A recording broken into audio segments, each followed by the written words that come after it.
안에서 나 기쁘리. 우리의 목소리로만 찬양합시다. 나는 자유해, 나는 기뻐해, 주 안에서 나 뛰놀리.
은혜가 넘치고 우리의 구원자 되시는 하나님, 거룩한 주일을 허락하셔서 이 자리에 오게 하심에 감사합니다. 우리의 인생길을 주관하시고 선한 길로 인도하시는 주님께 영광과 찬양을 올려드립니다. 지난 한 주간도 여러 상황 속에서 저희를 지켜주시고 삶의 순간마다 함께하신 하나님께 감사를 드립니다. 우리가 연약할 때에도 포기하지 않으시고 변함없는 사랑으로 붙들어주시는 주님의 은혜를 잊지 않게 하옵소서. 지난 일상 속에서 세상의 삶에 치이며 하나님 자녀답지 못한 생각과 말들을 서슴없이 하며 영적인 갈급함을 세상 것들로 채우려고 했습니다. 그 갈급함을 인지하지 못한 영적 무지함을 회개합니다. 알게 모르게 지었던 죄들을 고백하게 하시고 연약한 우리를 용서하여 주시고 주의 보혈로 말미암아 정결케 하여 주옵소서. 주님의 말씀 안에서 깊게 교제하며 주님의 영광이 드러나는 삶을 살게 하옵소서. 주께서 주신 사명을 붙잡고 나아가길 원합니다. 교회의 비전이 우리의 비전이 되고 나의 비전이 되어 같은 말, 같은 마음, 같은 뜻으로 하나 되는 공동체가 되게 하시고 앞서가시는 목사님을 따라 열정으로 나아가는 성도들이 되게 하옵소서. 봄 사역을 앞두고 있습니다. 남은 방학 기간 동안 수레바퀴 삶을 세워 영적인 체력을 키우는 시간이 되게 하시고 기대하는 마음으로 힘차게 시작하는 봄 사역이 되게 하옵소서. 곧 양육과 훈련이 시작됩니다. 많은 청년들이 신청한 가운데 마음을 열어주시고 하나님의 복음이 들어가 장성한 그리스도의 제자가 되게 하옵소서. 필리핀 현지에 나가 사역하고 있는 박주한 선교사를 위해 기도합니다. 늘 하나님과 동행하며 세계 비전의 열정을 품고 달려나가게 하시옵소서. 지치지 않는 영성을 부어주셔서 영육간에 강건하게 하여 주시고 주님의 복음을 전할 때 언어의 장벽을 무너뜨려 주시옵소서. 파송 준비 중에 있는 16호, 17호 선교사가 있습니다. 주님과 함께 동행하며 성령 충만한 가운데서 준비되어 파송될 수 있도록 하옵소서. 모든 성도들이 1500 비전으로 물질과 기도로 보내는 선교사로 세계 비전을 이루는 영광을 누리게 하옵소서. 하나님, 저희 청년 공동체를 축복하시고 인도하여 주옵소서. 주님을 사랑하며 서로를 격려하는 믿음의 공동체가 되게 하시고 서로의 기도 제목을 나누며 함께 기쁨과 눈물을 나누는 건강한 모임으로 성장하게 하옵소서. 청년 공동체 안에 새로 오신 분들에게도 주님의 사랑이 전달되게 하시고 모두가 주님의 은혜 안에서 하나 되어 주님의 몸된 교회를 세워가게 하옵소서. 학업과 진로, 일터와 관계 속에서 하나님의 뜻을 분별하고 주님의 인도하심을 따르게 하옵소서. 담임 목사님께서 안식오를 지내고 계십니다. 평안한 안식의 시간이 되도록 하나님께서 지켜주시고 지혜와 영을 부어주셔서 하나님을 날마다 더 깊이 알아가게 하시고 체력을 더하셔서 맡겨진 사명 가운데 교회 사역을 잘 감당할 수 있도록 하옵소서. 마음과 생각을 성령께서 늘 주장하셔서 하늘의 명철과 바른 영적 분별력, 탁월한 통찰력을 부어 주시옵소서. 담임 목사님의 가정을 지키시고 모든 영적 공격으로부터 보호하여 주시고 사모님에게도 부어주셔서 사랑과 긍휼의 섬김을 감당케 하옵소서. 허락하신 새 자녀에게 견고한 믿음과 영적 분별력을 주셔서 하나님을 기쁘게 하는 삶을 살게 하옵소서. 말씀 전하시는 목사님께 성령 충만함과 은혜를 부어주셔서 선포하시는 말씀이 능력되어 마음 가운데 들어오게 하시고 심령이 회복되게 하여 주시옵소서. 마치는 시간까지 성령님과 함께하는 예배가 되게 하시고 이 시간 드리는 예배가 온전히 성령님께서 주관하시고 은혜와 기쁨이 넘치는 귀하고 복된 예배가 되게 하옵소서. 주님의 음성을 듣고 삶이 변화되는 예배가 되게 하옵소서. 예배를 준비하는 손길들이 있습니다. 그 손길들을 기억하여 주시고 큰 축복과 은혜를 부어 주시옵소서. 주님의 영광을 드러내는 삶을 살게 하여 주시고 우리를 사랑하시고 구원해 준 하나님께 감사드리며 살아계신 예수 그리스도의 이름으로 기도드렸습니다. 아멘.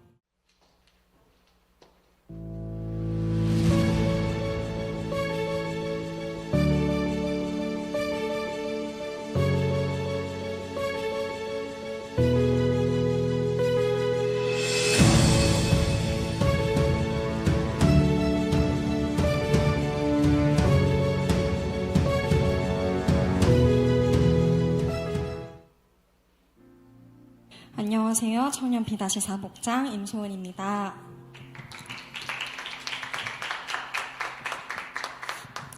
할렐루야. 먼저는 제자대학의 모든 과정을 마치고 이 자리에 서게 하신 하나님께 모든 영광을 올려드립니다. 지난 제자대학 1학기부터 시작하여 몇 번의 재훈련과 연단의 시간을 거치는 동안 제 안에는 기대감보다 두려움과 막막함이 앞섰습니다. 캠프 때마다 부풀었던 기대감은 훈련이 거듭될수록 용두사미처럼 흐지부지 되었고 어느덧 훈련을 향한 소망조차 희미해져 갔습니다. 이번에는 정말 끝까지 수료할 수 있을까? 나는 정말 변화될 수 있는 사람인가? 라는 질문이 훈련 시작 전부터 저를 무겁게 짓눌렀습니다.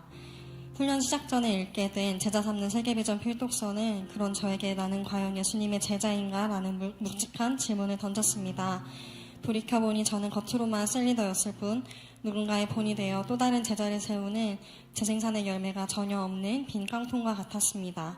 뚜렷한 열매가 없는 사역은 저로 하여금 하나님의 부르심을 의심하게 만들었고 저는 그 의심 뒤로 숨기 바빴습니다. 개강 캠프인 리더 캠프에서도 훈련의 두려움으로 재훈련을 받을 것이라는 결단을 망설이고 있었습니다. 그런 저에게 나눔 시간마다 찔림의 마음을 주시며 결국은 입술로 다시 훈련을 받을 것이라는 고백을 하게 하시는 하나님의 강력한 부르심을 경험했습니다. 기쁨과 열정으로 시작한 훈련은 아니었지만 하나님께서는 저의 연약함이 아니라 다시 순종의 자리로 나아오는 저의 중심을 보고 계신다는 것을 느꼈고 더 이상 어중간한 자리에 서서 부르심을 의심하며 실족할 때가 아님을 깨달았습니다. 하나님께서는 이번 훈련을 통해 저의 변화되지 못한 부분을 직면하게 하셨습니다. 특히 필독서 나시린의 비밀을 통해 그동안 제가 얼마나 무늬만 사명자였는지를 철저하게 깨닫게 하셨습니다. 저는 20대 청년이라는 핑계로 세상 문화와 적당히 타협하며 이 정도는 어쩔 수 없잖아 라고 스스로를 위로하며 일터에서 가정에서 심지어 사역의 자리에서도 하나님의 말씀 앞에 즉각 순종하지 못했습니다. 습관처럼 합리화의 언어들을 내뱉으며 뒤로 물러나기 일쑤였습니다. 하나님께서는 나를 영적인 나시린으로 구별하여 부르셨음에도 불구하고 저는 사명자의 정체성을 잃어버린 채 세상 사람들과 똑같이 생각하고 말했습니다. 우리라는 공동체 뒤에 숨어서 다른 지체들의 은혜에 무임승차하며 정작 나를 주목하시는 하나님의 시선을 외면한 채 안일하게 머물러 있었던 것입니다. 하지만 하나님께서는 연약한 너를 내가 사명자로 불렀다고 말씀하시며 다시 하나님의 말씀에 꽃두레를 걸고 올라가는 전투하는 신앙으로 일어설 것을 강력하게 도전하게 하셨습니다. 또한 매주 선포되는 훈련의 말씀은 저의 영적 상태를 점검하듯 폐부를 찌르는 예리한 검과 같았습니다. 반복해서 들었던 말씀이었지만 이번 학기에는 마치 처음 듣는 메시지처럼 새롭고 강렬하게 다가왔습니다. 그동안 저는 학벌이나 재물과 같은 명예와 물질에 욕심이 없으니 제 삶은 이미 주님께 맡겨드린 것이라 착각하며 살았습니다. 하지만 훈련을 통해 제 안에 숨겨진 영적 교만과 불순종의 태도들을 발견했습니다. 다 알고 있다는 사실을 핑계삼아 실제 삶에서는 알고 있는 그대로의 행함을 미루고 있었던 것입니다. 특히 수레바퀴의 삶을 단순히 은혜를 얻기 위한 선택적인 행위로 여겼던 저의 타협을 먼저 회개했습니다. 수레바퀴의 삶은 단순한 루틴이 아니라 매일의 순종 훈련이었습니다. 나 한 사람의 순종을 통해 수많은 제자가 세워질 수 있다는 말씀대로 제가 먼저 순종의 길을 걸을 때 비로소 목장이 살아날 수 있음을 깨닫게 하셨습니다. 이처럼 하나님께서는 말씀을 통해 제 삶과 사역을 조명하시며 훈련의 매 시간마다 반복해서 결단하게 하셨습니다. 하나님이 주신 마음과 말씀에 순종하여 다시 목장 식구 한 사람 한 사람에게 소망을 품고 다가가며 나의 힘을 빼고 묵묵히 섬김의 자리를 지키려 노력했습니다. 작더라도 셀리더로서의 권명과 도전을 멈추지 않자 놀라운 변화가 시작되었습니다. 마음의 문이 닫혀있던 목장 식구들이 조금씩 마음을 열고 든든한 동역자로 서기 시작했습니다. 삶의 중대한 시험 앞에 있던 목장 식구는 예배의 자리를 사수하며 공동체 안에서 믿음으로 바로 서가는 모습도 보았습니다. 어느덧 저에겐 없어서는 안 될 존재만으로도 든든한 목장 식구로 재생산의 비전을 함께 나누는 동역자로 목장을 함께 세워나가고 있습니다. 또한 지난 행복모임 가운데에서도 하나님 놀랍게 일하셨습니다. 이전에 2번이나 함께 행복모임을 했던 목장 식구가 이전에는 복음을 전해도 잘 이해하지 못하고 나눔을 힘들어하곤 했는데 행복모임 중반을 넘어서며 이제 말씀이 조금씩 이해되는 것 같다고 고백하며 매주 나눔이 깊어져 갔습니다. 노방 전도까지 담대히 감당하며 자신의 베스트를 예배의 자리로 초청하는 변화를 보여주었습니다. 또한 이 목장 식구는 간절히 원하던 공기업 인턴에 지원하여 면접을 보게 되었는데 돌아온 목장 식구의 표정이 너무나도 어두웠습니다. 다른 지원자들에 비해 본인의 면접 복장이 너무 가벼웠던 것 같아 큰 실수를 했다며 크게 낙심하고 있었습니다. 인간적으로는 저도 걱정이 되었지만 하나님께서는 제 마음에 담대한 확신을 주셨고 저는 그 형제에게 분명히 합격할 것이니 불안해하지 말고 끝까지 기도하자며 격려했습니다. 그리고 며칠 뒤 실제로 그 지체는 그토록 원하던 회사의 인턴에 최종 합격하는 기쁨을 누리셨습니다. 합격 소식을 들었을 때 저는 목장 식구에게 우리가 함께 기도했기 때문에 하나님이 인도하신 것이라고 말했고 목장 식구 역시 하나님이 하신 것 같다며 함께 기도해 주셔서 감사하다고 고백하였습니다. 척박한 땅 같았던 우리 목장이 이제는 기도가 응답이 되고 하나님이 살아계심을 간증하는 소망의 땅으로 변해가고 있음을 확신합니다. 아멘. 이 모든 것을 하나님께서 하셨습니다. 이번 훈련은 단순히 과정을 수료하는 시간이 아니라 하나님께서 저의 주인이 되어주시고 저를 이 시대 역사의 주역으로 부르셨음을 깨닫는 시간이었습니다. 훈련을 마치며 다시 한번 비전을 마음에 새깁니다. 우리 교회의 비전인 1,500명의 셀리더를 세우고 150명의 선교사를 파송하며 15개의 교회를 세우는 건강한 예일교회 두날개 1,500 비전은 더 이상 남의 이야기가 아닌 바로 나의 비전임을 고백합니다. 하나님께서 저를 150명의 파송 선교사 중 한 사람으로 부르셨음을 믿습니다. 입술로만 고백하는 자가 아니라 또 한 사람을 내 어깨 위에 세워 예수 그리스도의 제자를 재생산하는 섬김의 사역자가 되겠습니다. 거룩하게 구별된 삶을 살아가는 나시린으로서 그리스도의 장성한 분량에 이르기까지 훈련으로 성장하고 성숙되어 끝까지 이 사명의 길을 완주하겠습니다. 14주라는 짧지 않은 기간 동안 같은 말 같은 마음 같은 뜻으로 힘있게 달려와준 훈련 동기생 여러분들께 진심으로 감사드립니다. 여전히 다듬어지지 않고 고집센 저를 끝까지 포기하지 않으시고 말씀으로 양육해주신 사랑하는 담임 목사님께도 깊은 감사를 드립니다. 마지막으로 자격 없는 저를 나시린으로 택하여 거룩한 비전의 자리로 초대해 주신 내 삶의 영원한 주인 되신 하나님께 모든 감사와 영광을 올려드립니다. 감사합니다.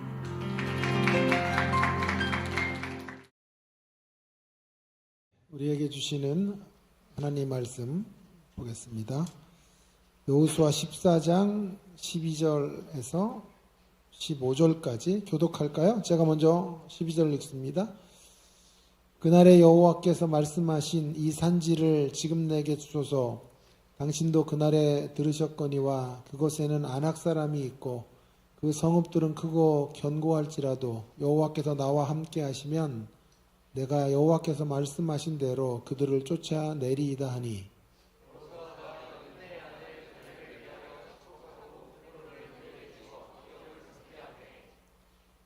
헤브론이 그니스 사람 여분네의 아들 갈렙의 기업이 되어 오늘까지 이르렀으니 이는 그가 이스라엘의 하나님 여호와를 온전히 쫓았습니다.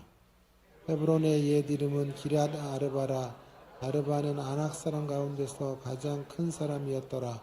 그리고 그 땅에 전쟁이 그쳤더라. 아멘.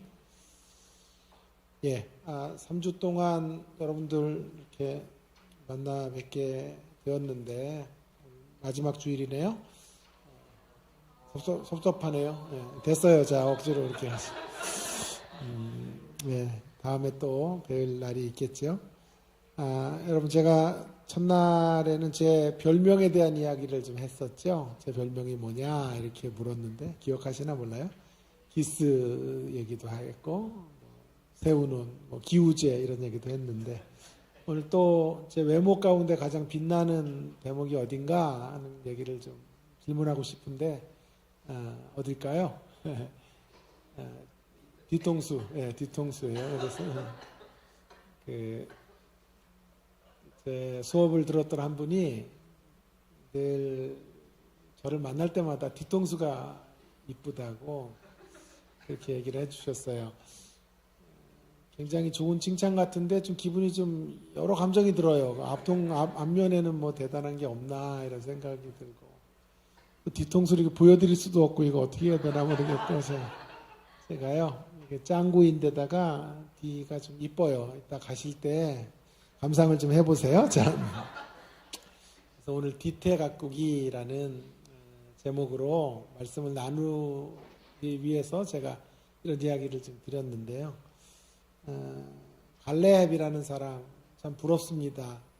갈렙은 안면이 귀했는데 앞면만큼 귀한 게 뒷면이에요. 앞면이라고 하는 건 외적인 어떤 신앙의 모습이라고 할 수 있다면 뒷면이라고 하는 건 내면이거든요. 내면. 그래서 앞면보다 빛나는 뒷면을 가졌던 사람이기 때문에 갈렙은 글쎄 모르겠어요. 저에게 있어서는 부러움 대상 1위 첫 번째 성경 인물 중에 제일 부러운 사람이 갈렙이라고 말할 수 있겠습니다. 오늘 본문 말씀은 그 갈렙이 유다 지파의 일원이었던 갈렙이 땅을 분배받는 장면이에요. 그래서 갈렙이 여호수아에게 나아가서 헤브론을 달라 이렇게 말하고 있는데 갈렙이 역사의 무대에 등장했던 때가 40이었어요. 40살에 가네스 바네아에서 정탐을 하고 돌아와서 긍정적 보고를 했죠. 그리고 이제 85세가 되어서 지금 땅 분배 장면에 나타나서 헤브론 땅을 달라 이렇게 말하고 있는 거죠. 우린 여기에서 먼저 그의 신앙의 앞면을 볼 수 있어요. 앞면이 빛나는 신앙 이야기를 먼저 살펴보죠. 그의 신앙의 겉으로 나타난 모습은요, 용기예요, 용기. 그건 담대함이에요. 확신이죠. 하나님을 확신하며 행동하는 어떤 신앙인의 모습을 우리는 발견하게 되는 것입니다. 특별히 그의 앞면에서 귀한 것은요, 그가 요구하고 있는 땅이 네피림, 그러니까 안악자손이 살고 있는 곳인데요. 안악자손은 네피림의 후손이에요. 성경 가운데 이 네피림의 후손 안악자손의 대표 인물은 골리앗이에요. 골리앗. 그러니까 이 땅은 골리앗과 같은 거장들이 또 거인들이 가득한 땅. 그 땅은 그만큼 정복하기가 힘들죠. 관리하기가 힘들겠죠. 승기는 이스라엘이 잡았겠지만 땅을 계속 유지해 가기 위해서는 이들과 늘 끊임없는 대치 상태에 있어야 된단 말이에요. 그 땅을 달라 그런 거예요. 여기에서 우리는 유명한 찬송이 나오죠. 이 산지를 내게 주소서. 그래서 산지로 구성되어 있는 소위 말해서 난궁불락의 성과 같은 곳을 내게 달라 이렇게 요청을 하게 된 거죠. 이런 신앙의 당당함, 어떤 담대함 같은 것들이 갈렙의 모습이고 이것을 이제 노래로 만들어서 이 산지를 내게 달라 하는 찬양이 나오게 된 것입니다. 여기까지가 그의 앞면이에요. 대부분은 다 여기까지만 들었어요. 그죠? 여러분도 이런 얘기는 들었을 건데. 제가 오늘 여러분이 이미 알고 있는 내용들 그걸 다시 반복하기보다 여기서부터 출발해서 조금 듣지 못했던 이야기들을 하려고 그래요. 아무래도 교수이고 또 이러다 보니까 좀 새로운 걸 좀 해야 되잖아요. 그죠? 그래야 다음에 또 올 거 아니야. 그래서 자, 이제 좀 생각하려는 것은 개봉박도 아무도 이야기하지 않은 국내 최초로 제가 여러분에게 말씀드린 이런 말씀이에요. 사실은 수천 명 모은 데서 해야 되는데 제가 여러분 앞에서 먼저 공개를 하겠습니다. 그래서 우리가 이제 자연스럽게 갈 것은 이 앞면보다 빛나는 뒷면의 모습, 내면의 모습, 내면이 더 빛나고 있는 신앙인의 모습을 살펴보려고 합니다. 자, 여러분, 그의 외적인 신앙의 모습, 외면적인 모습이 만약에 내적인 것에 이렇게 흘러넘침이 아니라면 그건 위선이죠. 쇼죠, 쇼. 연기죠, 연기. 사람들이 보는 앞에서 자기가 영웅이 되기 위해서 이 산지를 달라 그랬으면 영웅이라고. 그거는 거짓된 어떤 영웅 심리에서 자기를 피하라 하려고 하는 쇼가 되는 거죠. 여러분, 신앙생활은 쇼가 되면 안 돼요. 연기하면 안 돼요. 하나님 앞에서는 연기가 안 통해요. 그래서 하나님 우리 심장 폐부를 찔러 쪼개시는 분이고 우리의 속에 뭐가 들었는지를 아시는 분이기 때문에 하나님 앞에서만은 연기하며 살면 안 돼요. 그래서 오늘 우리가 좀 궁금해요. 갈렙의 이런 신앙이 연기는 아니었나? 결론은 아니에요. 갈렙은 그의 내적인 어떤 충실함이 밖으로 흘러넘쳐서 이런 결과를 만든 거예요.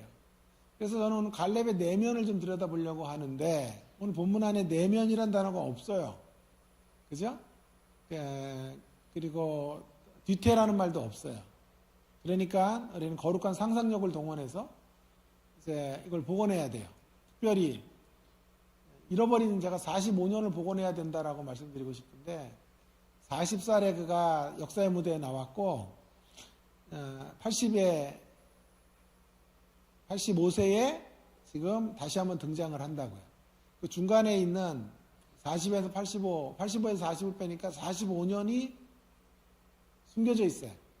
그래서 오늘 말씀의 제목을 제가 사실은 뭘로 잡으려고 그랬냐 하면 잃어버린 45년을 찾아서 이렇게 멋지게 잡으려고 했는데 너무 교수인 티낸다 이러면 안 돼요. 그래서 평범하게 제가 뒤태각국이라고 이렇게 잡았는데요.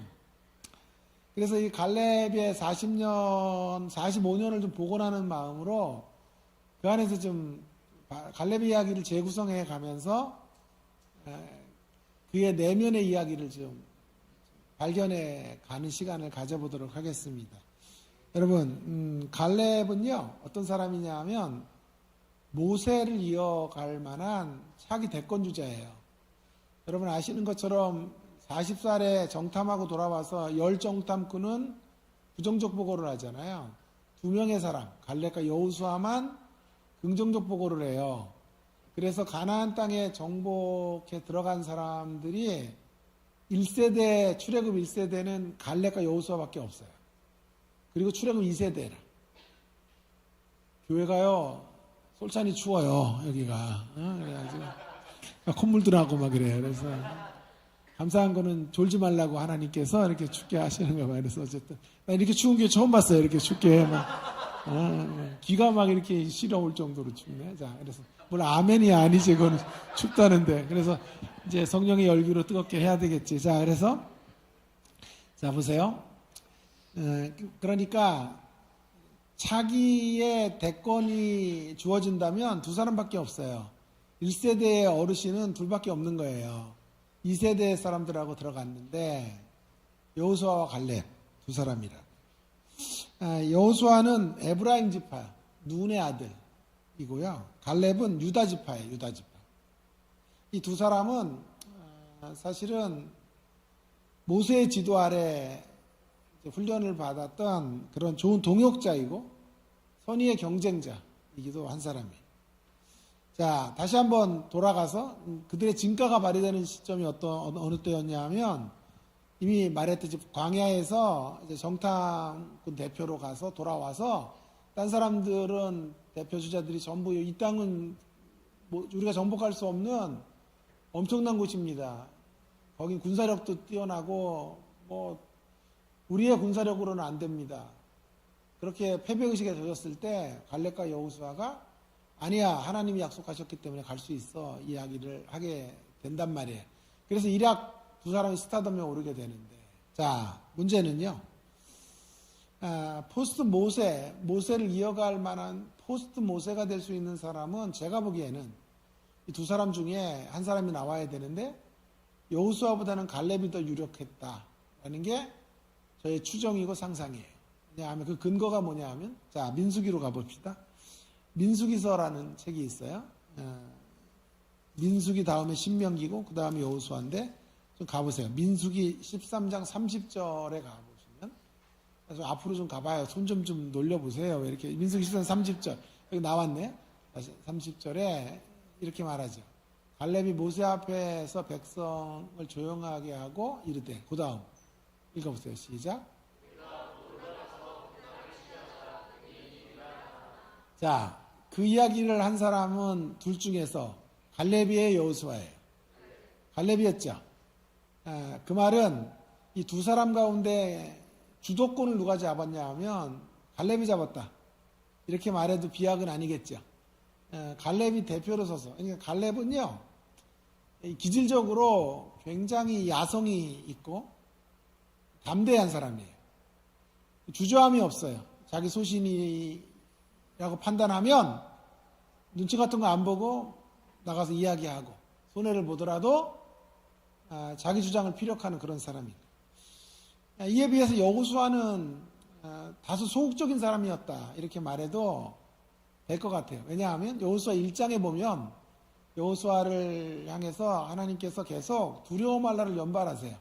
두려워 말라, 두려워 말라, 내가 너와 함께 하겠다, 너를 강하게 하겠다, 굳세게 해주겠다 말씀하시는 이유는 반대로 뒤집으면 여호수아가 두려워했다는 거거든. 왜냐하면 모세를 이어 지도자가 된다는 게 두려운 일이니까 두려움에 떨고 있는 거예요. 그러니까 기질적으로 여호수아가 조금 더 소극적이고 좋게 말하면 좀 온화한 기질이고, 갈렙은 조금 더 적극적이고, 그 다음에 뭐라 그럴까, 도전적인 모습으로 그렇게 서 있었던 사람이다 라고 말할 수 있어요. 굳이 MBTI를 만약에 해본다면 갈렙은 이쪽으로 가깝고 여호수아는 I에 가까워요. 유일하게 제가 국내 최초의 이것도 갈렙과 여호수아의 MBTI까지 제가 추정하는 건 정말 대단한 상상력이 아닌가 싶은데, 사실 제가 여호수아와 조금 비슷해요. 네가 무슨 여호수아와 비슷해? 성격적으로요. 그래서 제 MBTI가 I형이에요. IS, F, P 뭐 이런 걸 또 적을 필요는 없어요. 이런 것까지 ISFP인데 I가 한 80% 정도 되고 F는 감정이잖아요. 그게 한 90% 되는 거예요. 여자라고 보면 돼요. 여자 하는 사람이. 그래서 여러분이 막 째려보고 이러면 이제 상처받아요. 상처받고, 그래, 집에 가서 왜 그랬을까 막 머리도 짜고 막 이렇게 머리 뜯고 막 그래요. 그러다가 눈이 이렇게 작아진 거예요. 아주 고민하고 이렇게, 그만할게요. 자, 어쨌든, 저와 MBTI가 비슷한 사람이 여호수아가 아닌가 싶어요. 그러니까 주도적으로 사실 지도자가 되기에는 부족해요. 제가 목회를 못 뛰어드는 이유는 뭐냐 하면 신학교가 좀 편한 거예요. 신학교는 강의만 하고 아무리 속색이는 사람도 있어도 한 학기면 끝나잖아. 아무리 길어도 3년이면 다 졸업하니까 뭐 속 썩을 일이 없다고. 사람에게 치이고 관계 안에서 막 힘든 거 이런 거 잘 못한다고. 그래서 내성적이고 소극적이기 때문에 그래요. 근데 교수 생활은 그런 거가 좀 부대낌이 없잖아요. 목회는 힘들어요. 설교만 하는 게 아니라 관계 안에서 서로 뭘 만들어가고 나 좋아하는 사람, 싫어하는 사람, 뭐 기질이 다른 사람, 별의별 놈의 인간들, 별의별 놈의 성도들이 다 있으니까 거기 안에서 그냥 그것들을 엮어간다는 게 참 어려운 일이란 말이에요. 그래서 기질적으로는 지도자의 기질은 갈렙이 훨씬 좋아요. 이게 저의 추정이에요. 예? 좀 따라와 보세요, 좀. 자, 그리고 더 결정적인 이유는 14장 24절에 보시면, 민수기 14장 24절, 자막에 띄었네요. 14장 24절, 20절이에요. 자, 거기 앞에 이제 자막을 한번 같이 읽읍시다. 시작.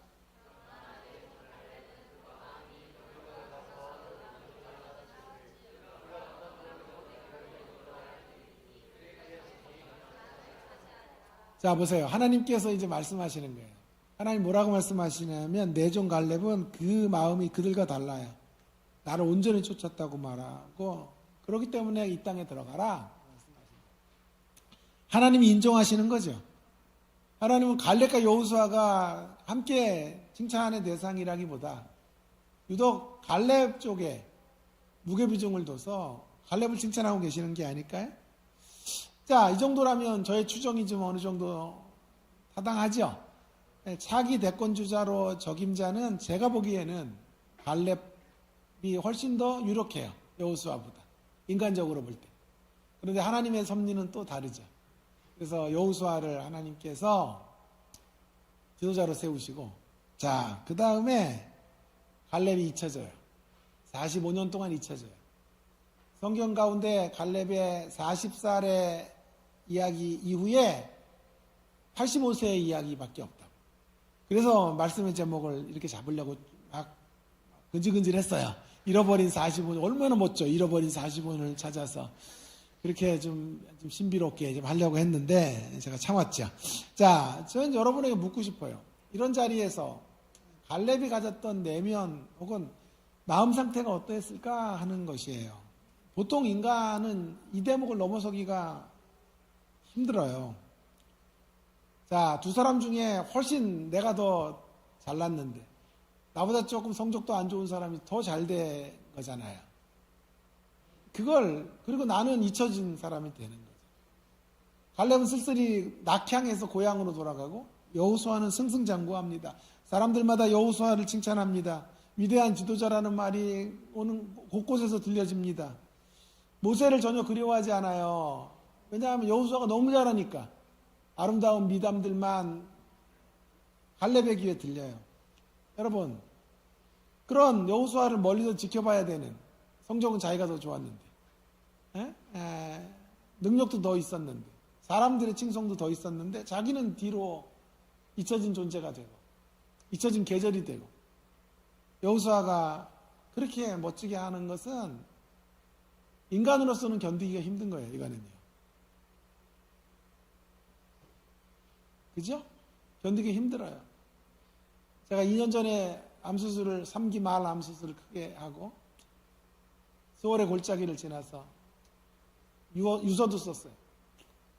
마음으로 유서도 다 써놓고 생을 정리해야 되나 하는 시점까지 왔었는데, 그 시점이 되니까 제가 마치 잊혀진 존재가 된 것 같은 느낌이에요. 나는 다시 복직을 할 수 있을까?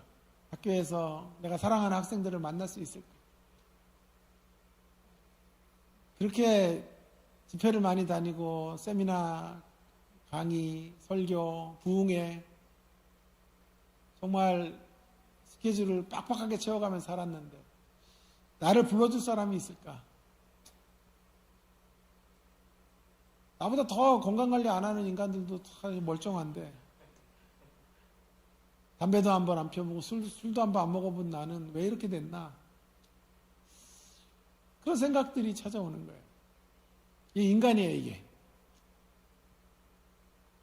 아무리 목사라도 인간이기 때문에 그런 생각을 하는 거예요. 갈렙이 그럴 수 있었다는 거예요. 저희 어머님은 생때 같은 아들이 그렇게 아프니까 얼마나 오셨겠어요. 내가 갈 때마다 저한테 말씀하세요. 아들,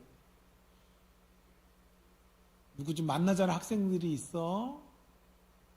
교회에서는 좀 설교 좀 해달라는 데가 있나, 아들? 어머니도 너무 짠한 거죠. 내가 잊혀진 계절이 된 거죠. 약해지니까 아무도 날 돌아봐 주지 않고 아무도 오라는 데가 없는 줄 알고. 그래서 제가 그때마다 말씀드렸죠. 아유, 오라는 데 너무 많고 제자들 만나자는 사람 너무 많은데 내가 귀찮아서 안 만난다고 그렇게 얘기를 했죠. 재미가 없네요. 자, 이러한 갈렙의 모습을 반증이라도 하듯 1장에서 13장 가운데 갈렙의 이름이 한 번도 안 나와요. 여호수아 1장 13장. 14장에 나와요.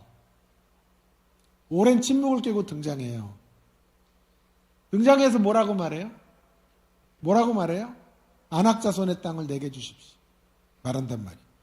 여러분, 그렇게 말할 수 있었던 갈렙의 내면을 우리는 유추할 수 있는 거죠.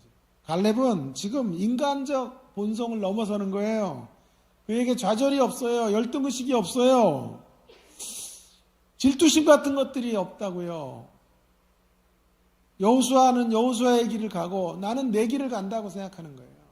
여호수아를 향한 하나님의 축복이 있고 갈렙 나를 향한 하나님의 축복이 있으니까 견주고 서로 비교당하고 비교할 필요가 없다고 생각한 거예요. 그를 향한 축복이 있고 나를 향한 또 축복이 따로 있어요. 그렇기 때문에 다른 이들이 잘 되는 것을 기뻐할 수 있다고. 염려하지 마세요. 하나님 크신 분이에요. 여러분 동료가 잘 되는 거 기뻐해줘도 돼요. 그가 그걸 받을 만한 그릇이기 때문에 주시는 거고, 또 여러분에게 예비된 축복도 있다고. 그것 때문에 마음 상할 필요 없어요. 여러분은 여러분의 길을 가고 그는 그의 길을 가는 거예요. 갈렙은 바로 그런 면에서 대단한 내면을 가고 있었다고 생각해요. 이것이 갈렙이 가졌던 속사람이라고요. 여러분, 제가 이게 왜 대단하냐 하면 보세요. 지금 땅 분배를 하고 있어요. 처음에 1장부터 12장 정도까지는 땅을 정복해요. 13장 이후부터 26장까지 이제 계속해서 땅을 분배해요, 분배. 땅을 분배하는 그 자리가 이제 시작이 되는데, 그럼 땅을 분배하는 역사는 어때요? 되게 신나는 작업이죠? 감사한 자리잖아요. 땅을 24장까지, 24장까지. 땅을 분배한다는 것은 복된 일이잖아요. 승리의 어떤 전리품을 나누듯이 그렇게 쟁취한 땅들을 지파들에게 경작하고 누릴 수 있도록 땅이 주어지는 거잖아요. 대단한 거죠. 복된 일이잖아요. 그런데 그건 동전의 양면과도 같아요. 근데 이 땅을 분배한다는 건 가장 은혜로운 작업이지만 또한 또 어떻게 보면 가장 위험한 일이에요. 왜냐하면 서로 어떤 땅을 가질 것인가의 문제. 인간이 다 탐욕이 있고 욕망이 있기 때문에 어떤 땅을 우리 지파가 소유하게 될까 하는 것 때문에 갈등이 생길 소지가 커요. 쉽게 현대적으로 얘기해 볼까요? 여러분 예일교회 우리 청년들에게 서울과 부평 부천 땅을 여기 나오신 분들에게 주겠다, 나눠주겠다 그랬다고 쳐보세요. 얼마나 복돼, 그죠? 이 땅에 청년들이 힘든데, 땅 한 평도 없는데 말이야.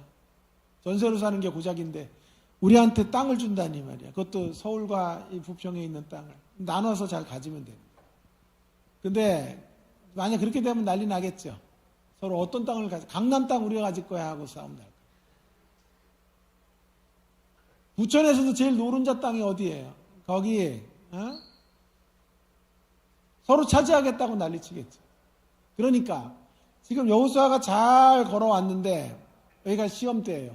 이거 잘못 처리하면 지파는 사분오절되고 서로 피튀기는 싸움을 벌일 수 있어요. 아니 뭐 너무 어렵게 가지 말자. 우리 집안도만 여러분은 아직 공감 못하시죠. 제 나이쯤 되면 이제 한 60쯤 되면 알게 돼요.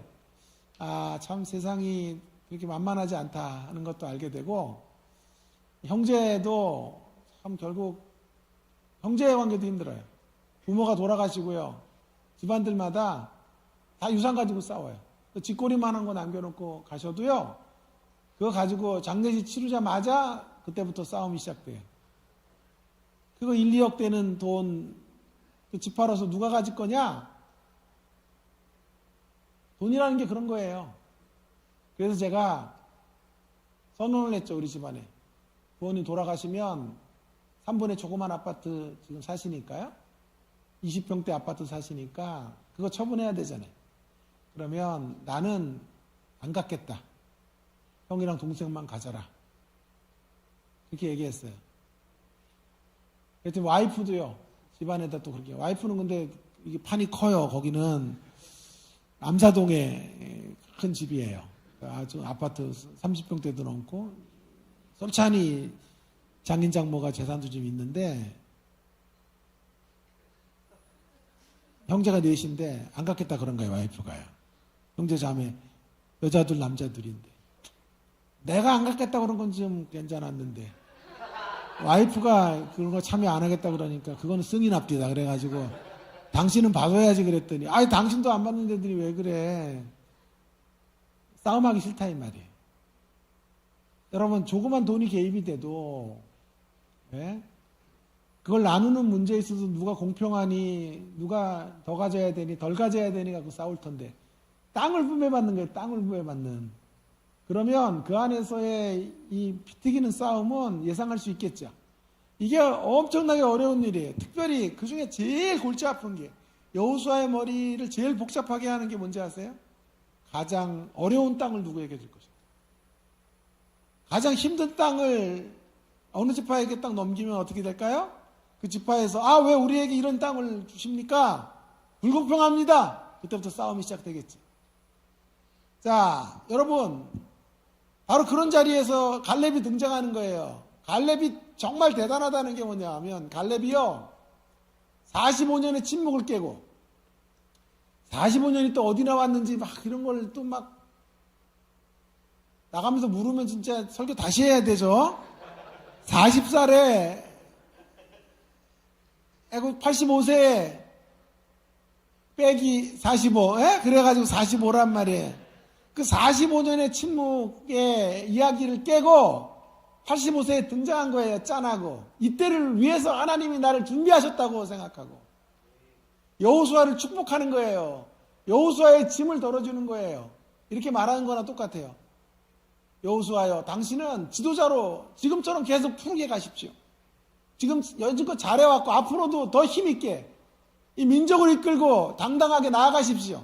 힘든 일은 저에게 맡기십시오. 가장 골치 아픈 일을 제가 짊어지겠습니다. 난공불락의 성, 한 번도 정복당하지 않았던 헤브론 성은 제가 취하겠습니다. 그 산지, 다들 고개를 절레절레 흔드는 그곳, 제가 믿음으로 정복해내겠습니다. 당신은 당신의 일을 계속해 가십시오.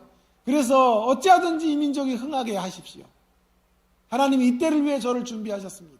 라고 말하는 거예요. 여러분, 이게 목소리 또 왜 이러냐? 이게 갈렙의 내면인 거예요. 내면. 갈렙이 병들었으면 내면이 45년 동안 내가 유명해졌는데 하나님 나를 이렇게 개떡처럼 취급하세요. 여호수아는 저렇게 잘되게 하시고 저는 뭡니까 하나님? 원한과 불평과 그런 감사를 잃어버린 모습으로 내면을 가득가득 채웠다면 여러분 이런 자리에서 갈렙이 나타나서 뭐라 그랬을까? 그런 갈렙이었다면 예상해 보는 거예요. 이렇게 말했을 거예요. 사람들 다 앞에 서서 무대에 올라서서 여호수아 옆에 있는데 여호수아랑 나랑 동격이요. 내가 이 사람보다 더 앞서갔던 사람이에요. 당신들 전부 다 나보다 나이가 어리니 그리고 공적으로 보나 나이로 보나 경륜으로 보나 내가 제일 앞서가니 저에게 강남 땅을 주소서. 이의 없죠? 그랬을 거예요. 그래서 이 문제를 더 복잡하게 만들었을 거예요. 여호수아의 리더십에 금이 가도록 했을 거예요. 자, 그런데 보세요. 갈렙은 그렇게 하지 않아요. 오히려 제일 힘든 땅, 난공불락의 성, 거기 골리앗과 같은 이들이 줄비하게 서 있어서 도무지 정복해낼 수 없는 그 땅을 나에게 달라고 말하는 거예요. 그의 내면이 강건했기 때문에. 그래서 이 산지를 내게 달라고 말하는 그 이야기는요, 갈렙이 원래부터 이런 사람이었다고. 그리고 그런 사람으로 쭉 살아온 거예요. 40살에도 보세요. 앞에 뛰어나가가지고 조용히 하시오. 정복할 수 있어. 라고 말했죠. 그런 모습으로 계속 살아온 거예요. 툭 튀어나온 게 아니라 우리 그 45년의 숨겨진 이야기를, 비하인드 이야기를 지금 복원하고 있는 거예요. 그러니 얼마나 제가 지금 대단한 설교자로 온 거냐 이 말이에요. 이런 거 복원해 본 적 있어요? 챗GPT에도 없어. 요즘 챗GPT 나와가지고 나도 제미나이도 쓰고 몇 가지 쓰는데요. 없더라고. 내가 집어넣어 봤더니 45년을 복원해봐 그랬더니 그게 뭘까요? 막 그렇게.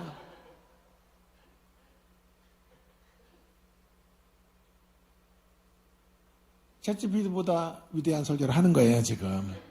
내면이에요, 내면.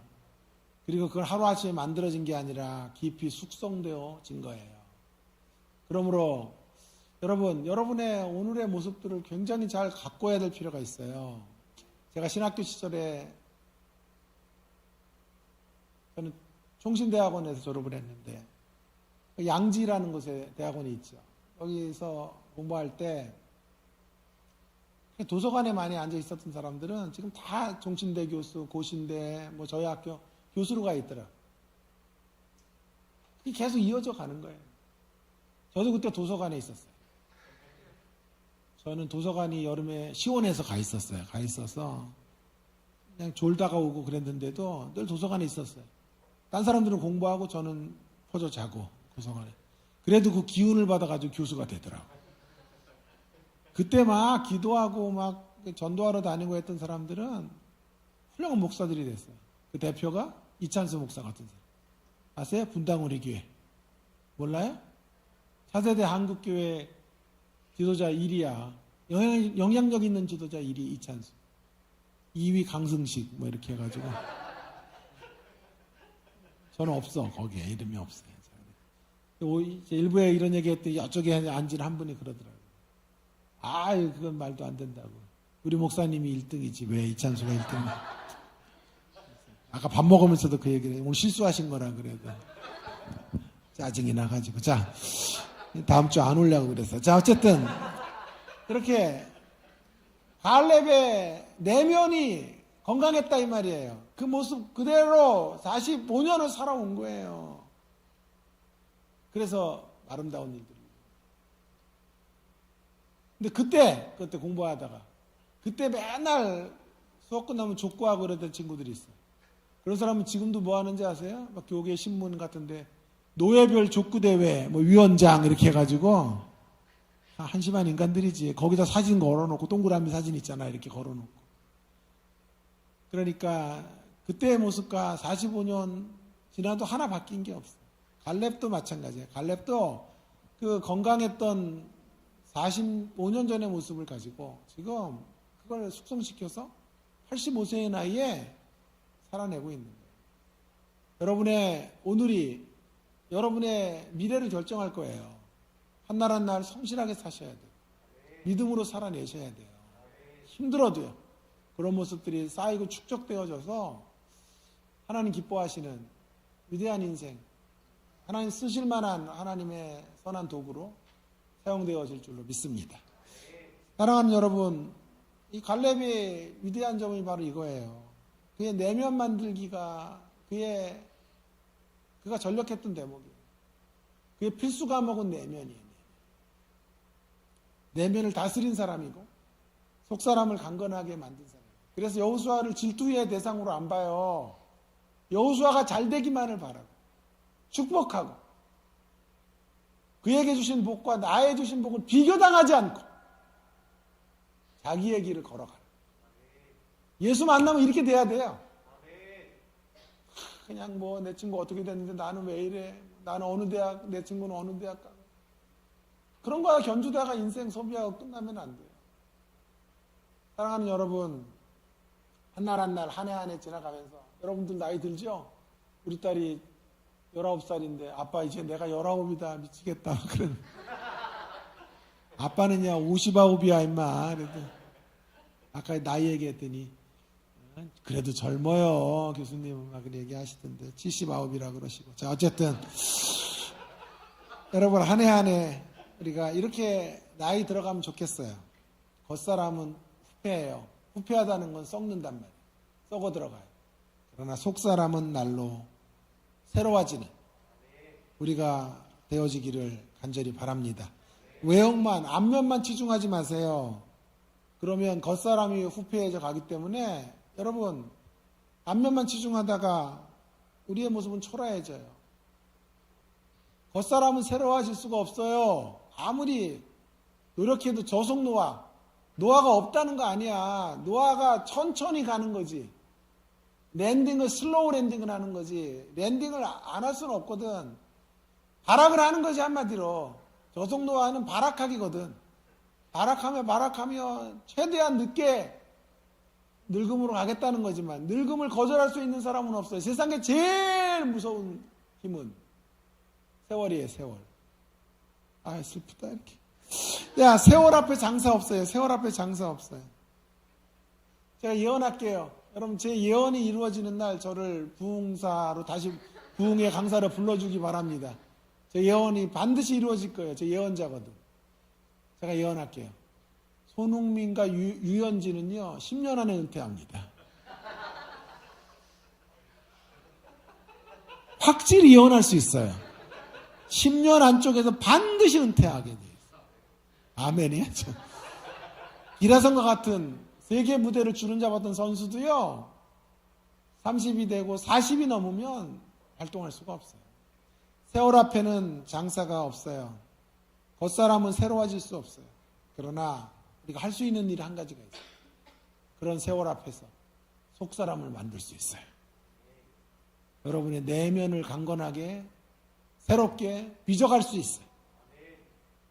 사랑하는 여러분, 신앙연수 같은 거 자랑하지 맙시다. 우리의 내면이 날로 새로워지는 거 간증합시다. 네?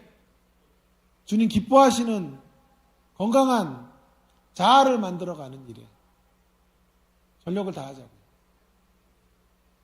갈렙이 바로 그런 인생을 살았던 거예요.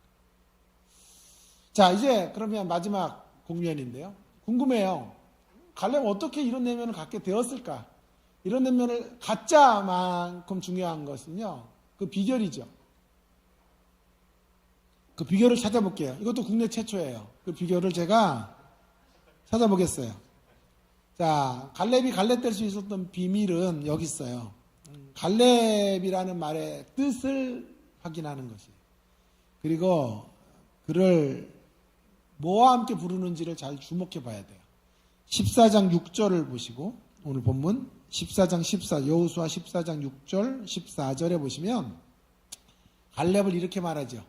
그니스 사람 갈렙, 혹은 어떤 본문에서는 그나스 사람 갈렙이라고 되어 있어요. 예? 이것이 그의 위대한 비밀이에요. 그니스 사람 혹은 그나스 사람 갈렙이었기 때문에. 무슨 말이에요?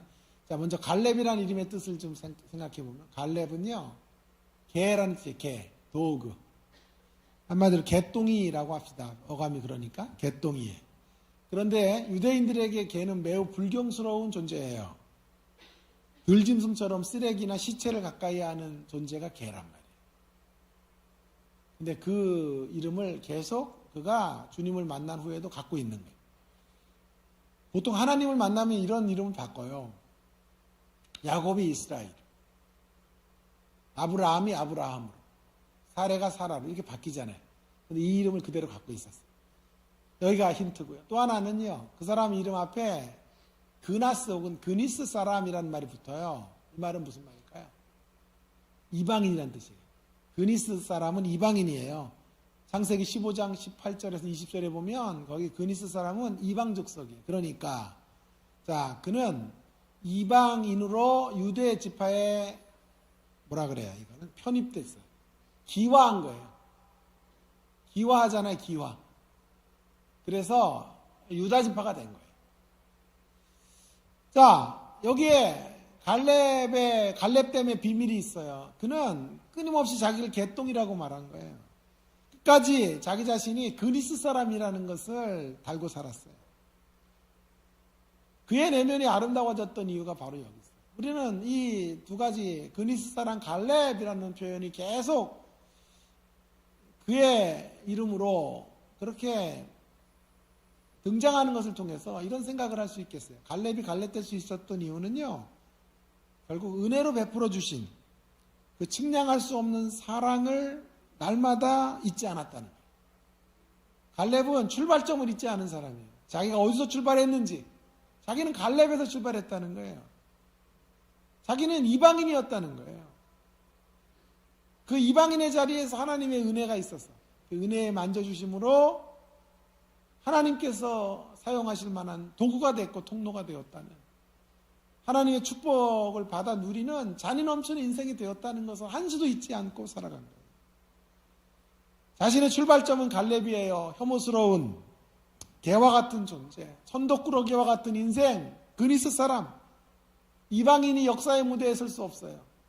아마 이것 때문에 여호수아의 마지막 경쟁에서 그가 미끄러졌을지도 몰라. 그래도 우리의 정통, 우리나라 같은 혈통을 따지잖아요. 이스라엘 사회도 마찬가지잖아요. 정통 유대인 가운데 지도자가 나와야지. 이방인에게서 편입된 사람에게서 나올 수 없어. 그렇게 된 거죠. 제가 추정해보기는요. 그렇게 해서 여호수아가 됐고, 물론 하나님의 뜻이 더 있었겠지만요. 그거는 거기까지는 제가 또 확담을 할 수가 없어요. 그거는 다음에 한번 더 고민해 봅시다.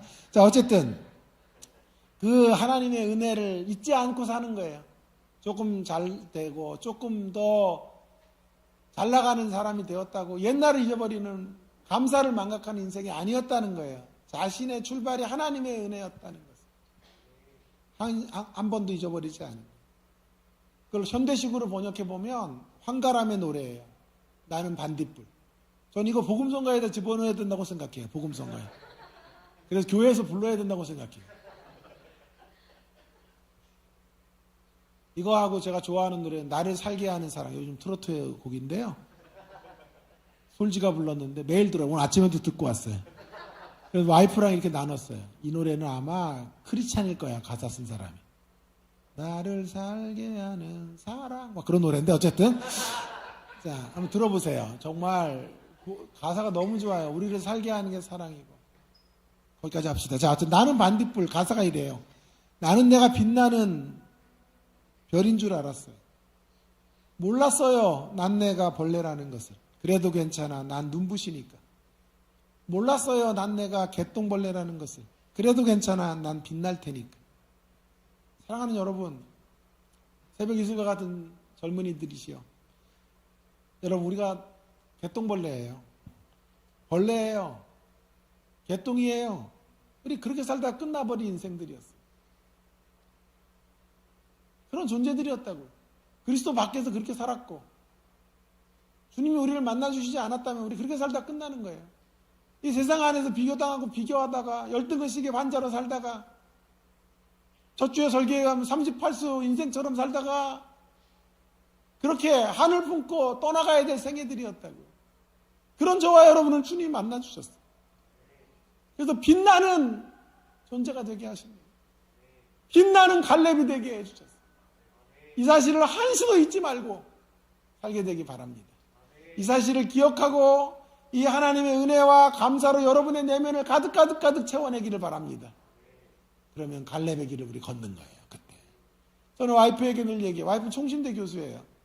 저는 대백석대학교 교수, 와이프는 소총신대 교수. 이렇게 우리는 우리의 한계를 너무나 잘 알기 때문에 흑수저로 태어나서 부모가 아무것도 도와주지 못한 자리에서 교수가 된 것을 알기 때문에 우리 이런 거 절대 잊으면 안 돼요.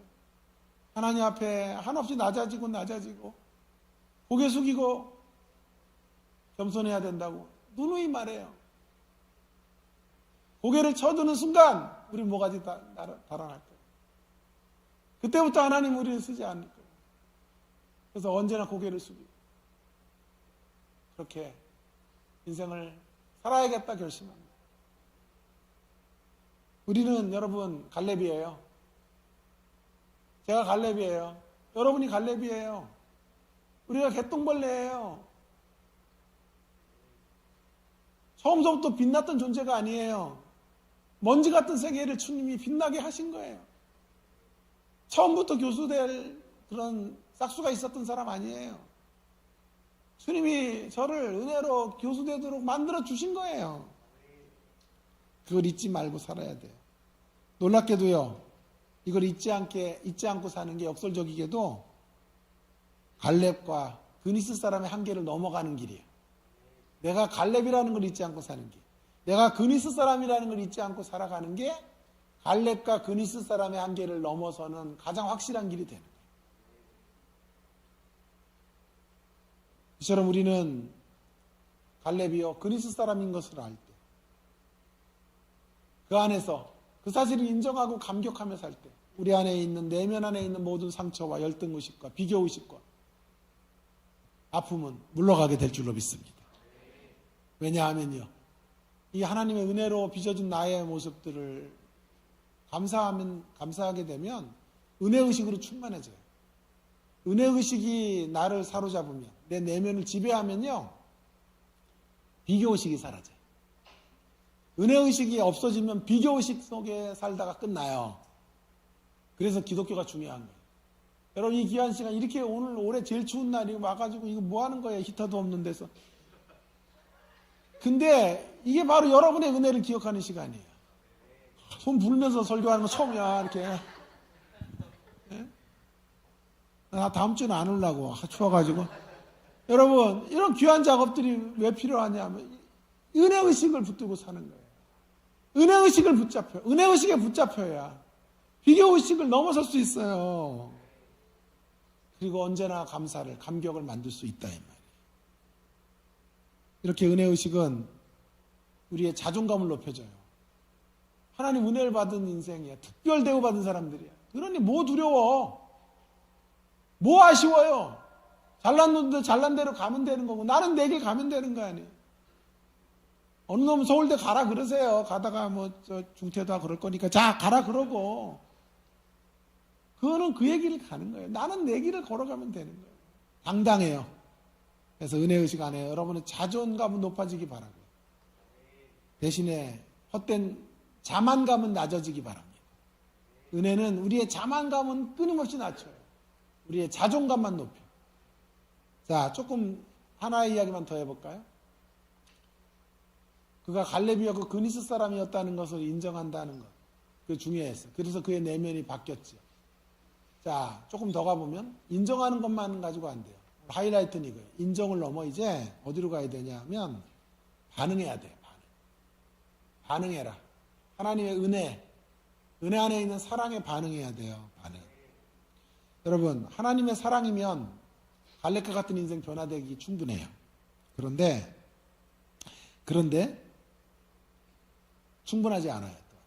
하나님의 사랑이면 충분한데 충분하지 않다. 무슨 말일까요? 하나님의 사랑이 사람을 변화시킬 만한 넉넉한 자원이 된다는 면에서 충분해요. 그런데 모든 사람이 하나님의 사랑 가운데 변하지 않아요. 왜 그럴까요? 이유가 있어요. 그래서 충분하지 않아요. 여러분, 하나님의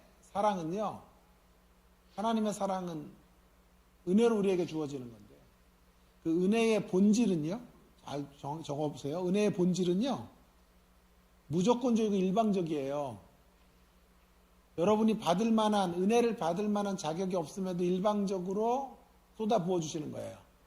자, 그런데 우리 이것만 알아. 무조건적인 은혜로 저를 살려주셨어. 이것만 알지. 그 다음 거를 보면 은혜의 방향성을 알아야 돼요. 은혜의 방향성은 뭔지 아세요? 일방적이 아니에요. 은혜의 방향성은 관계적이에요. 반응을 요청해요. 쌍방적이에요.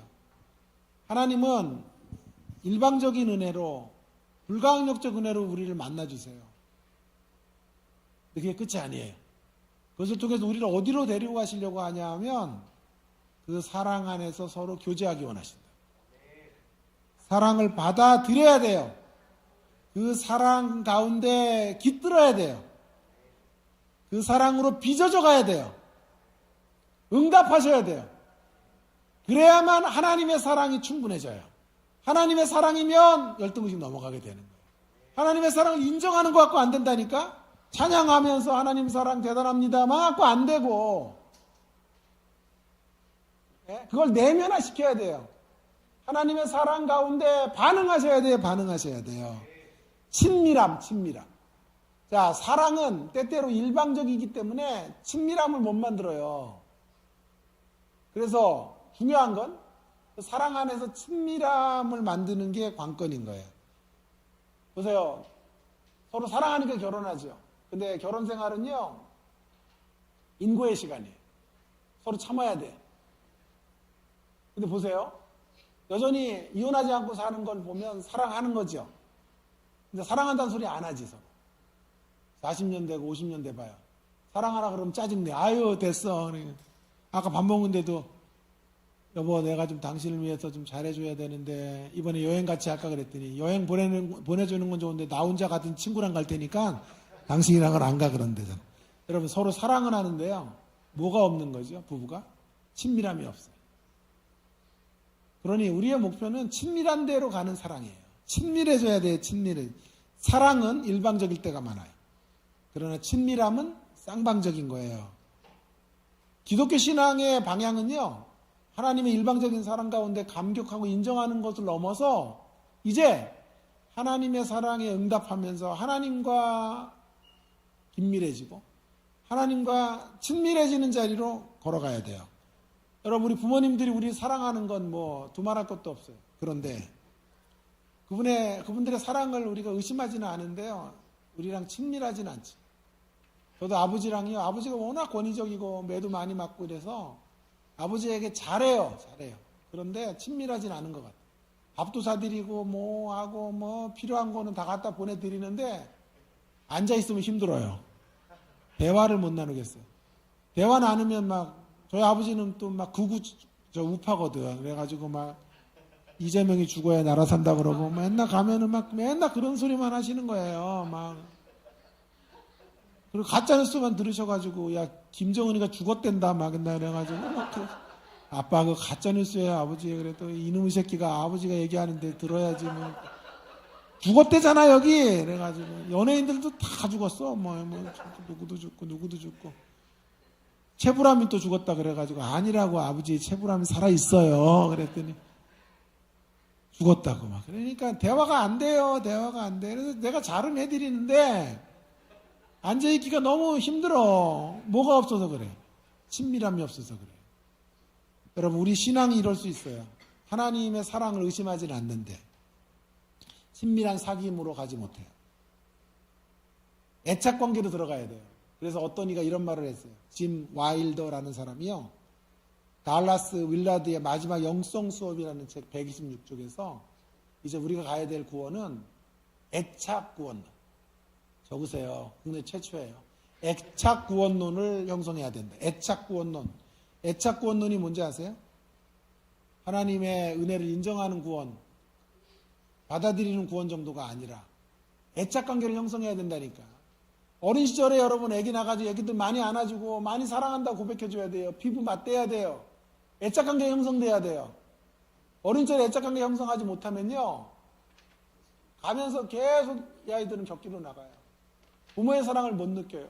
애착 관계가 아주 부모와 특별히 엄마와 애착 관계가 깊이 형성되면요 이제 걔가 사춘기 돼서 야단쳐도요 그래도 가출하거나 뭐 엄마는 내 엄마 아니야 이러지 않는단 말이야. 섭섭할 수는 있어도 애착 관계가 뇌가 반응하기 때문에 엄마가 나를 사랑한다는 걸 기본 전제로 애착 가운데 알기 때문에 돌아온다고요. 돌아온단 말이에요.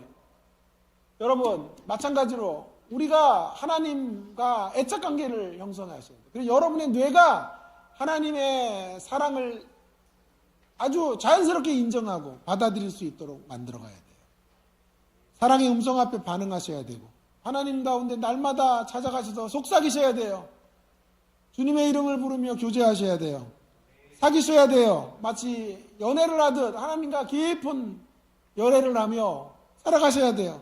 삼위 하나님이 함께 서로 춤추며 하나 되듯이 우리도 주님과 함께 춤추며 이 땅을 살아가는 인생들이 돼야 돼요. 이게 바로 애착 구원론이에요. 애착 구원론. 갈렙은 바로 하나님과 그런 관계 안에서 자기가 갈렙인 것을 알고 그니스 사람인 것을 인정하는 가운데 애착 구원론을 형성했어요. 하나님과 깊은 친밀함의 강가로 나간 거예요. 그래서 하나님과 교제하고 하나님에게 상의하고 하나님께 투정도 하면서 그렇게 하나님을 알아가는 깊이가 깊어져 가면서 마음 안에 열등의식이 사라지고 마음 안에 분노가 사라지고 상처가 없어지고 패배의식이 비교의식이 자취를 감추는 그래서 그 안에 주님의 사랑으로 가득 채워지는 그리고 다른 이들을 축복할 수 있는 그런 심령으로 변화가 된 것입니다. 한국교회가 잃어버린 기독교가 바로 이거예요.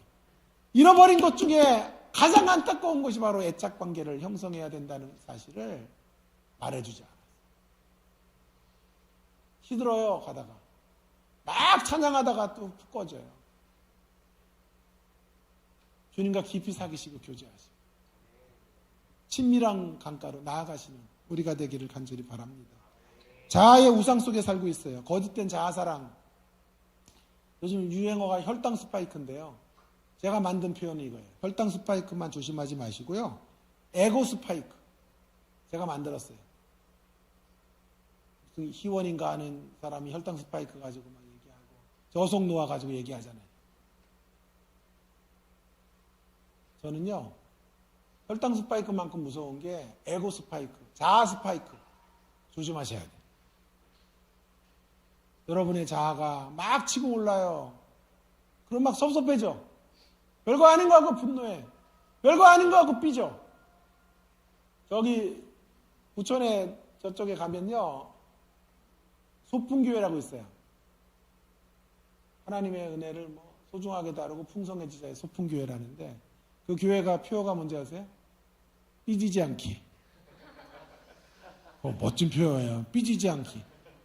에고가 치고 올라가면 삐져요. 이래서 삐지고 저래서 삐지고 요래서 삐지고. 여러분 우리 혈당 스파이크가 올라가지 않도록 늘 단속하면서 말씀을 매개로 주님과 애착의 구원을 이루어가는 저와 여러분 모두가 되기를 간절히 바랍니다. 저는 부모님이 살아계신데 늘 요즘 이런 기도를 드려요. 하나님, 어떻게 임종을 맞이하셔야 될까? 그때까지 이분들 어떻게 살라고 기도해야 될까? 이제 그걸 걱정해야 될 나이에요. 부모님들은 다 이제 구순을 바라보고 계시니까. 그래서 최근에 이렇게 기도해요. 하나님, 이 땅을 사는 동안에 하나님과 깊은 애착 관계를 형성하게 되는 두 분이 되기 원합니다. 하나님과 깊은 친밀함을 만들고, 그래서 뇌가 반응하고 심장이 반응하고 심령이 반응하고 하나님의 사랑에 푹 젖어 있다가 그렇게 하나님과 풍성한 교제를 나누다가 이 땅에서는 육신의 아들 제가 돌보지만 저보다 더 위대한 아들 주님의 품에, 진정한 아들이신 우리 예수님의 품에 마지막 날 안기시는 두 분이 되기를 원합니다. 제가 우리 부모님들의 마지막을 위해 기도하는 기도의 제목이에요. 우리 부모님들에게만 필요한 게 아니라 저와 여러분 모두에게 이런 기도가 필요하고 그런 결단이 필요합니다. 애착의 구원을 이루어가는 예일교회 모든 성도님들 되기를, 또 특별히 우리 청년들 되기를 주의 이름으로 축원합니다. 승부를 여기에 겁시다. 뒤태 가꾸기, 속사람 만들기, 속사람 강건하게 하기. 그것만 남아요. 그것 이루다가 주의 부르심을 받는 저와 여러분 모두가 되기를 다시 한번 주의 이름으로 축원합니다. 기도하겠습니다. 여러분 주신 말씀을 좀 기억하면서 동성으로 같이 기도할까요? 여러분, 우리 승부수를 여기다 둬야 돼요. 우리 기독교 신앙에서 잊혀진 중요한 내용들을 오늘 말씀드렸어요. 애착 구원, 하나님과 애착 관계가 형성이 돼야 돼요. 하나님과 깊이 사귀어야 돼요. 은혜를 인정하는 정도 갖고 안 되고요. 은혜 안에 뛰놀아야 돼요. 그분과 진정한 교제를 나누셔야 돼요. 우리가 갈렙인 것을 인정하고 그니스 사람인 것을 한시도 잊지 않으며 주님과 더 친밀해지고 더 가까워지는, 올 한해 목표가 이거예요. 주님과 더 가까워지는 거. 그래서 여러분의 뇌가 주님의 사랑을 반응할 수 있고 여러분의 마음이 주님의 사랑으로 점령되는 자리, 여러분의 심령이 주님의 은혜로 점령되면 여러분 안에 있는, 여러분 내면 안에 있는 아픔도 상처도 열등의식도 미움도 비교의식도 사라질 거예요. 그게 구원이에요. 그게 구원. 그런 구원을 오늘 하루에 풍성히 이루어갈 수 있는, 함께 동성으로 기도하고 예물 드리고 축도하겠습니다. 기도하겠습니다. 하나님 아버지, 은혜를 감사합니다. 주께서 오늘도 저희들에게 귀한 생명의 말씀을 주시고 하나님 아버지 말씀 가운데서 뒤태 가꾸기, 속사람 만들기, 우리의 내면 강건하게 세우는 일들, 그 일에 하나님 우리가 부름받고 있음을, 우리의 생애적 사명으로 우리가 귀한 사역들을 감당해야 됨을 알려주셔서 감사합니다. 하나님을 인정하고 하나님의 은혜를 감사하는 정도를 넘어서 하나님 그 안에서 뛰놀고 그 은혜 안에서 감동하고 감격하고 사귀고 교제하고 그렇게 친밀함을 만들어내는 그런 애착의 구원을 이루어갈 수 있는 하나님의 자녀들 될 수 있도록 은혜로 함께하여 주옵소서. 하나님 아버지, 오늘도 저희들에게 귀한 생명의 말씀 주셔서 감사합니다. 우리가 갈렙인 것을 날마다 잊지 않고 살게 하시고 우리가 그니스 사람인 것을 인정하며 사는 저희들 되기 원합니다. 더 나아가 하나님의 은혜 가운데 반응하며 살기 원합니다. 응답하며 살기 원합니다. 주님과 깊은 펠로우십을 이루고 교제하며 살게 하시고 친밀함을 이루는 애착의 구원을 만들어 갈 수 있는 저희들 모두가 되게 하여 주옵소서. 감사합니다. 예수님 귀하신 이름으로 기도합니다. 아멘. 찬양하며 예물 드릴까요?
기도하겠습니다. 하나님 아버지 감사합니다. 갈렙과 같은 우리들을 은혜로 대접해 주신 것에 감격하여 작은 응답의 표시로 귀한 예물을 주님 앞에 드립니다.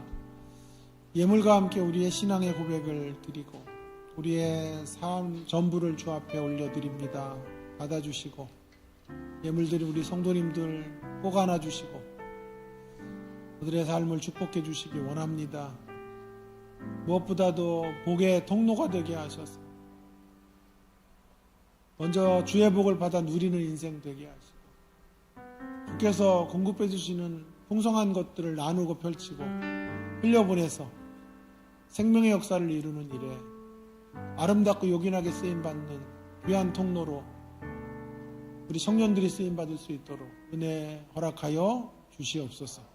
마음에 소원하는 바들 이루시고 계획하는 것들이 주 안에서 아름답게 성취되어져서 우리 하나님의 위대하심과 살아계심을 세상 만방 가운데 선포하고 증언하는 그런 하나님의 증언자들로 증인으로 세움받을 수 있도록 같이 하여 주시옵소서.